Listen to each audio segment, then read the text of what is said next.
রহিম। Rapid action battalion RAB প্রতিষ্ঠালগ্ন হতে বিভিন্ন ধরনের অপরাধী গ্রেফতারের ক্ষেত্রে অত্যন্ত গুরুত্বপূর্ণ ভূমিকা পালন করে আসছে।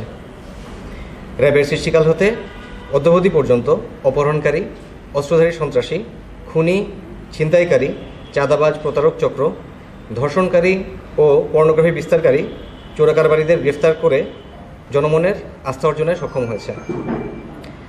রাজধানীর বাড্ডা থানাধীন বেড়াইদ, সাঁতারকুল, কাজীবাড়ি, নারায়ণগঞ্জ জেলার নাওরা এলাকা অস্ত্রধারী সন্ত্রাসী মোহাম্মদ শফিকুল ইসলাম হেলাল ও তার সহযোগীরা দীর্ঘদিন যাবৎ মাদক ব্যবসা সহ অস্ত্র ভয় দেখিয়ে চাঁদাবাজি ও ছিনতাই কার্যক্রম পরিচালনা করে আসছিল। এরূপ তথ্যের ভিত্তিতে র্যাব ১-এর একটি আভিযানিক দল অস্ত্রধারী সন্ত্রাসী হেলালের কার্যক্রম ও গতিবিধি নজরদারি শুরু করে।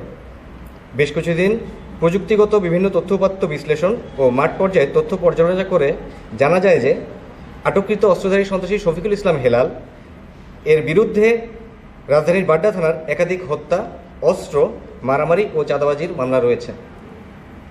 আটককৃত আসামি মোহাম্মদ শফিকুল ইসলাম হেলাল গত ৬ মাস পূর্বে তার অন্য এক সহযোগী মোজাম্মেল অবৈধ অস্ত্রসহ গ্রেফতার হওয়ার পর বাড্ডা এলাকা ছেড়ে নাওরা এলাকায় অবস্থান নেওয়া শুরু করে এবং সেখানে তার গোপন একটি বাসা ভাড়া করে সেখান থেকে অত্র এলাকায় চাঁদাবাজি এবং ছিনতাইয়ের কার্যক্রম চলমান রাখে। র্যাব ১-এর আভিযানিক দলটি বিষয়টি আমলে নিয়ে সন্ত্রাসী মোহাম্মদ শফিকুল ইসলাম হেলাল ও তার সহযোগীদের আইনের আওতায় আনার জন্য গোয়েন্দা নজরদারি বৃদ্ধি করে।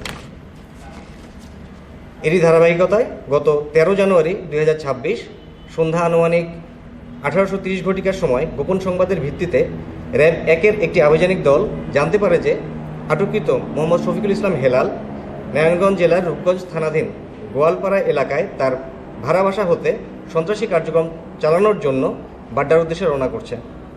উক্ত সংবাদের ভিত্তিতে তাৎক্ষণিকভাবে র্যাব ১-এর একটি আভিযানিক দল নারায়ণগঞ্জ জেলার রূপগঞ্জ থানাধীন জলসিঁড়ি এলাকায় লিঙ্ক ব্রিজ ১ মোড়ে অবস্থান নেয়।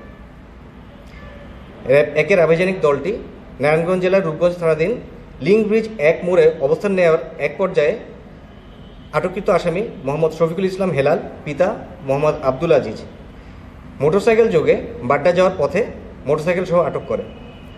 পরবর্তীতে তার দেয়া তথ্য মতে এবং তার নির্দেশ উল্লেখ করে দেখানো মতে আমরা র্যাব ১-এর আভিযানিক দলটি তার ভাড়া বাসায় শয়নকক্ষে বালিশের নিচ হতে গুলি ভর্তি একটি বিদেশি রিভলভার, চাঁদাবাজির নগদ ৩,২৬,১০০ টাকা, 2টি মোবাইল ফোন, একটি পকেট রাউটার এবং একটি পাওয়ার ব্যাংক জব্দ করি।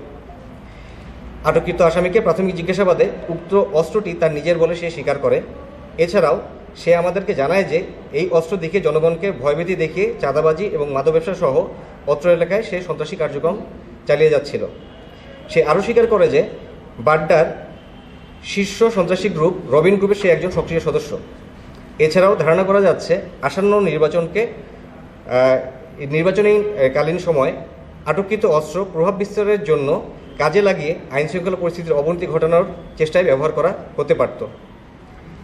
আটককৃত আসামি শফিকুল ইসলাম হেলাল এর তথ্যের ভিত্তিতে অন্যান্য সহযোগীদের আওতায় আনার জন্য র্যাব অভিযান অব্যাহত রেখেছে। গ্রেফতারকৃত আসামি বিরুদ্ধে আইনগত প্রক্রিয়া চলমান। ধন্যবাদ।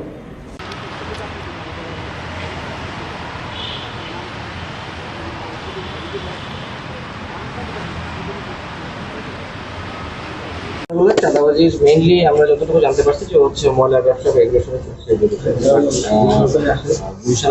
বিভিন্ন বড় বড়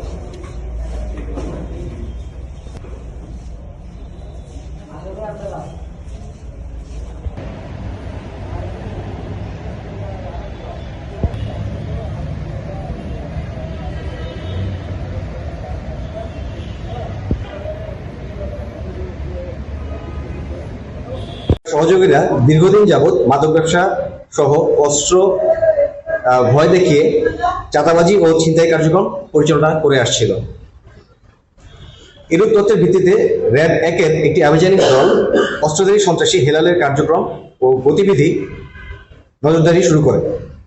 বেশ কিছুদিন প্রযুক্তিগত আরও স্বীকার করে যে বাড্ডার শীর্ষ সন্ত্রাসী গ্রুপ রবিন গ্রুপের সে একজন সক্রিয় সদস্য। এছাড়াও ধারণা করা যাচ্ছে আসন্ন নির্বাচনী কালীন সময় আটককৃত অস্ত্র প্রভাব বিস্তারের জন্য কাজে লাগিয়ে আইন শৃঙ্খলা পরিস্থিতির অবনতি ঘটানোর চেষ্টায় ব্যবহার করা হতে পারত। আটককৃত আসামি শফিকুল ইসলাম হেলাল এর তথ্যের ভিত্তিতে অন্যান্য সহযোগীদের আওতায় আনার জন্য র্যাব অভিযান অব্যাহত রেখেছে। গ্রেপ্তারকৃত আসামি বিরুদ্ধে আইনগত প্রক্রিয়া চলমান। ধন্যবাদ। না, এখন পর্যন্ত মামলা সে সচরাচর এতদিন পর্যন্ত বাড্ডা এলাকাতেই ছিল।